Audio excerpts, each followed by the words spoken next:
నమస్తే అండి. Welcome to my channel. ఈరోజు ములక్కాయ పులుసు చేసుకోబోతున్నాం. ఒకే ఒక ములక్కాయతో. కావాల్సిన పదార్థాలు: చింతపండు పులుసు, ఉల్లిపాయలు, కరివేపాకు, ధనియాల పొడి, జీలకర్ర పొడి, బెల్లం, తాలింపు దినుసులు, కారం, పసుపు, ఉప్పు. ముందుగా ములక్కాయని తీసుకుని ఒకటికి 2 సార్లు కడిగేసుకున్నాను. కడిగేసి చిన్న చిన్న ముక్కలుగా కోసుకోవాలి. మనకి ఎంతైతే సైజు కావాలో అలా కోసుకోవాలి ముక్కలు.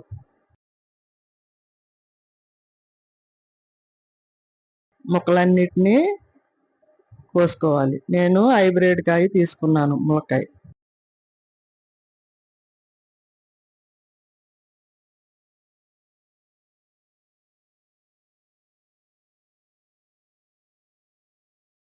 స్టవ్ వెలిగించి బాండీ పెట్టుకుని 3 గంటలు నూనె పోసుకోవాలి.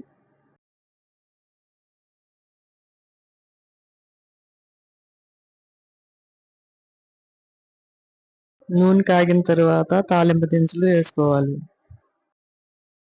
ఉల్లిపాయలు కూడా వేసుకోవాలి. కరివేపాకు వేసుకుని మొత్తం కలుపుకోవాలి.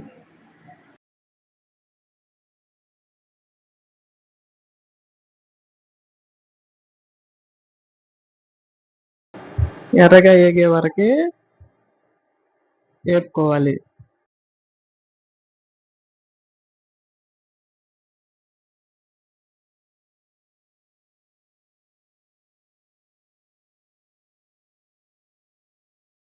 దానిలోనే పసుపు కూడా వేసుకోవాలి. ఇంకొకసారి కలుపుకోవాలి.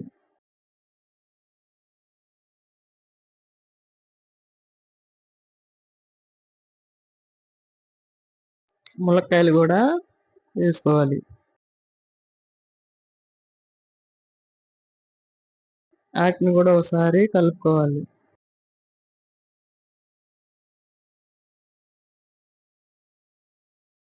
దానిలోనే మనం చింతపండు పులుసు చేసుకుంటున్నాం కాబట్టి బెల్లం తప్పనిసరి వేసుకోవాల్సిందే.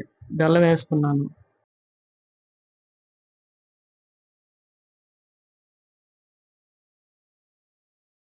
అది మొత్తాన్ని ఇంకొకసారి కలుపుకోవాలి.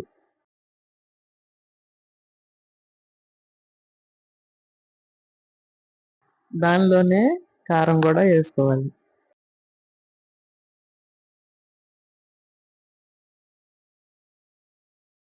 అది మొత్తం ఒకసారి కలుపుకోవాలి. దానిలోనే చింతపండు పులుసు కూడా పోసుకోవాలి.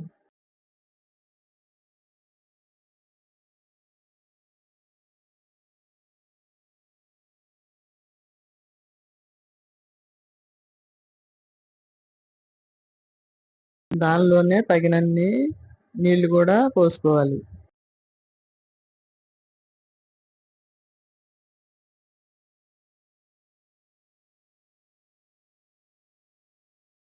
అది మొత్తం ఒకసారి కలుపుకోవాలి.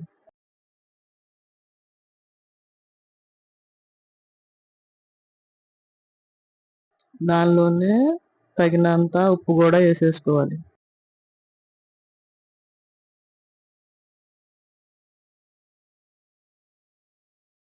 మూత పెట్టుకోవాలి. మళ్ళీ మూత తీసి ఇంకొకసారి కలుపుకోవాలి అవన్నీ.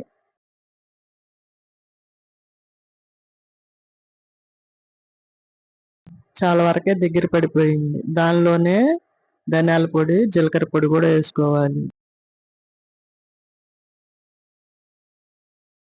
ఈ పులుసుకి ధనియాల పొడి, జీలకర్ర పొడి చిక్కదనం వస్తుంది. అది తప్పనిసరి వేసుకోవాల్సిందే.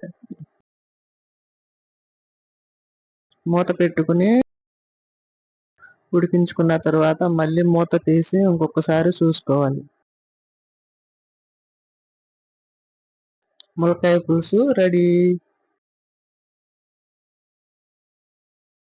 ఒక ప్లేట్ తీసుకుని దాంట్లో ములక్కాయ పులుసు వేసుకుంటే తినటానికి రెడీ. చక్కగా ములక్కాయలు కూడా ఉడికినాయి.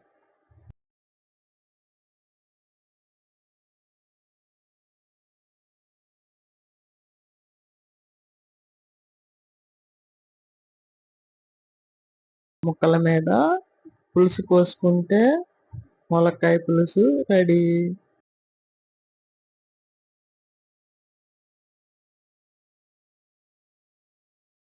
ములక్కాయ పులుసు రెడీ.